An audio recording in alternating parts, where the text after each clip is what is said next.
Olá, esse é o Geopolítica Libertária, Menos Estado, Mais Liberdade. Hoje a gente vai falar a respeito de um livro da jornalista investigativa norte-americana chamado Guerra Nuclear, um Cenário. É um livro que foi escrito no ano passado.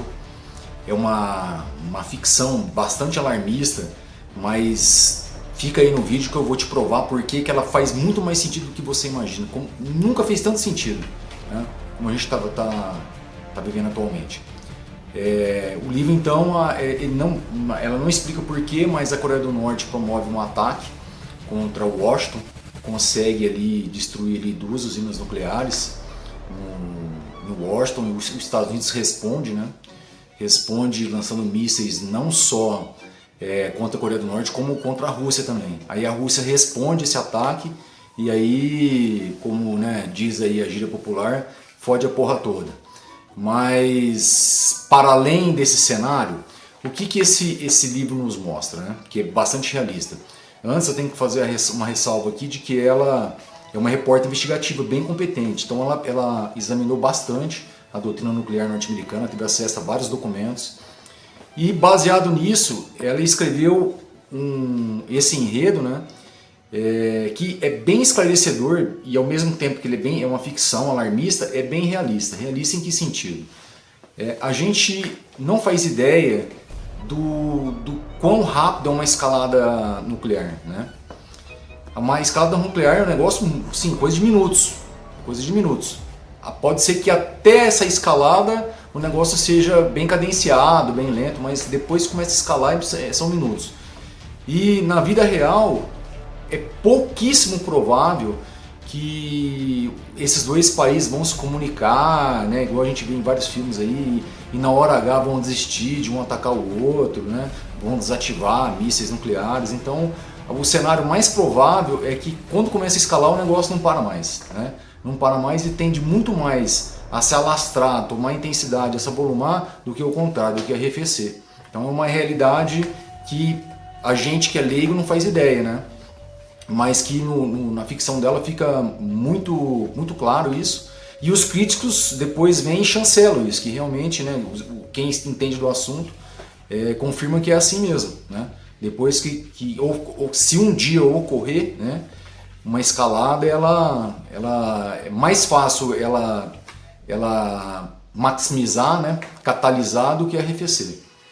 Outra coisa interessante aí que assim não está no enredo dela, mas para mim aconteceria, né? Os Estados Unidos atacaria a China também. Não faria sentido nenhum os Estados Unidos atacar a Coreia do Norte e a Rússia e deixar a China para trás. Isso jamais ia acontecer. Então é um fator aí que é agregador no sentido do alarmismo, né? Outra coisa bem interessante, né, do livro, ela faz chega a ser uma ironia, né, com a política aí, a teoria que é o que sustenta hoje, né, a paz mundial com relação às armas nucleares, que é a dissuasão nuclear. O que é a dissuasão nuclear? Aquele país armado que atacar um outro país armado com arma nuclear, ele sabe que ele vai ter uma resposta nuclear também, então, e ambos vão deixar de existir. Então um país nunca vai atacar o outro por causa disso, né? Com medo de que ele deixe de existir, com medo dele colocar em risco sua própria sobrevivência. Isso é uma teoria das relações internacionais, tá? Tanto que teve até um teórico aí que defendeu que, há pouco tempo, não tem muito tempo não, que um Irã armado nuclearmente seria melhor para a paz do Oriente Médio exatamente por causa da dissuasão nuclear, né? Seria um equilíbrio de forças. Ela ironiza um pouco isso. Assim, a teoria faz sentido e a crítica à teoria também faz, né? Tão quanto. É difícil a gente acreditar que a sobrevivência da espécie humana depende simplesmente de um medo de autoexistência, né? De um país com coisa que não tem um monte de ser humano aí louco, inconsequente, que é capaz de apertar um botão, né? Que na verdade, é mais ou menos isso. A gente, né? Nós estamos aí dependendo de, sei lá, de algumas poucas dezenas de pessoas que são capazes de apertar o botão. Eu digo dezenas de pessoas porque nas democracias a gente sabe que uma pessoa só não pode apertar o botão, né? Pode ser numa ditadura, sei lá, numa Rússia, numa Coreia do Norte. Coreia do Norte, certeza. Na Rússia eu não tenho tanta certeza assim, mas eu acho que deve ser. Até um assunto para pesquisar depois. Então ela faz assim, ela ironiza um pouco isso e isso, a gente não deixa de pensar que que a nossa sobrevivência depende de um medo, né?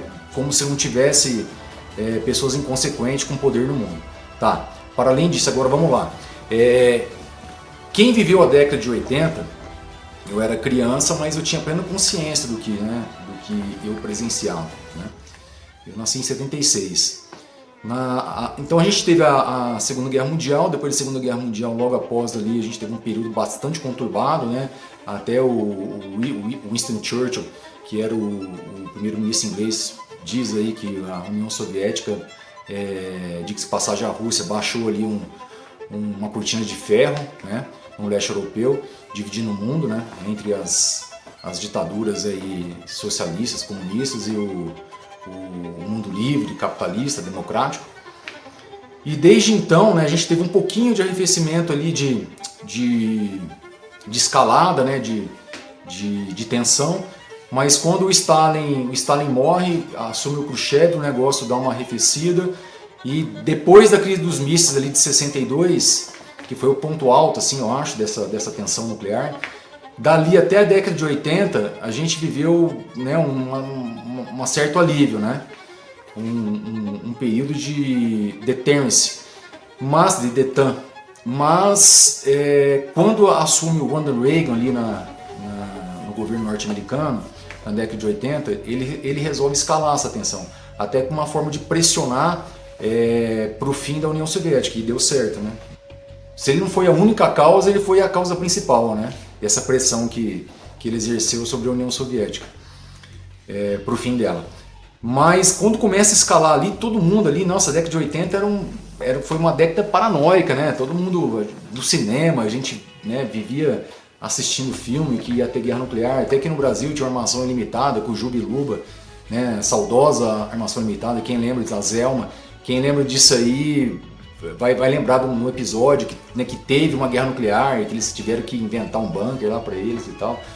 Bem engraçado, né? Tinha o filme do Rock, que lutou com o Ivan Drago da União Soviética, nos dois, cada um brigando pelo seu espectro ideológico. Então foi uma década que, assim, que todo mundo achava que um conflito nuclear estava iminente. Mas se a gente, né, se transportar agora, né, para a década de 20 aí do século 21, a gente vai ver que hoje a gente nunca esteve tão perto de uma guerra nuclear como nunca antes. Pensa bem, quando na Guerra Fria a gente teve 3 conflitos, né, militares com 4 atores nucleares. Mas e aí, Léo, de onde você tirou isso? Não, vamos pensar então. A gente está tendo o conflito na Ucrânia, que participa um ator nuclear, que é a Rússia. Ao mesmo tempo, nós estamos tendo ainda um conflito ali em Israel, que também participa, né, um ator nuclear. A gente teve foi um conflito, foi uma rusga ali que começou a escalar, ainda pode escalar, que foi a situação ali do ataque daquele grupo terrorista do Paquistão, que diz, de acordo com... De acordo não, é patrocinado pelo governo paquistanês. E aí teve um ataque indiano, um contra-ataque paquistanês. Então, assim, são 3 conflitos com 4 atores nucleares. Isso, sem contar que os Estados Unidos indiretamente está participando de 2, né? Tanto da Ucrânia como do conflito ali em Israel. Então, assim, a gente nunca teve uma situação dessa, né? Outra coisa, de lá para cá, da década de 80 para cá, a gente teve 2 atores a mais. A África do Sul deixou, né, renegou as suas armas nucleares, foi o único país que teve arma nuclear e abriu mão. Mas de lá para cá, a gente teve aí o Paquistão na década de 90 e agora a Coreia do Norte, aumentando o número de países armados. Somado a isso, a gente agora está assistindo vários governos que nunca pensaram, nunca se pronunciaram a respeito, falar em de repente ter arma nuclear. Então isso aí já foi aventado no Japão. Esses dias aí o primeiro-ministro coreano lá falou algo a respeito, né? Que tinha dúvida se a Coreia do Sul podia confiar no guarda-chuva norte-americano. A gente está vendo aí o Irã, que é praticamente, se Israel, né, na minha opinião, se Israel não fizer o ataque e não tiver sucesso, o Irã é o próximo país armado nuclearmente. Outra coisa somada a esse contexto, nós temos aí uma Rússia que toda semana tem alguém do governo russo falando que a Rússia vai atacar nuclearmente. Toda semana tem alguém falando, né? O Dmitry Medvedev é um deles. Toda semana ele fala que a Rússia vai soltar um míssil nuclear em algum lugar do mundo. Somado a isso, a gente tem uma corrida armamentista, né?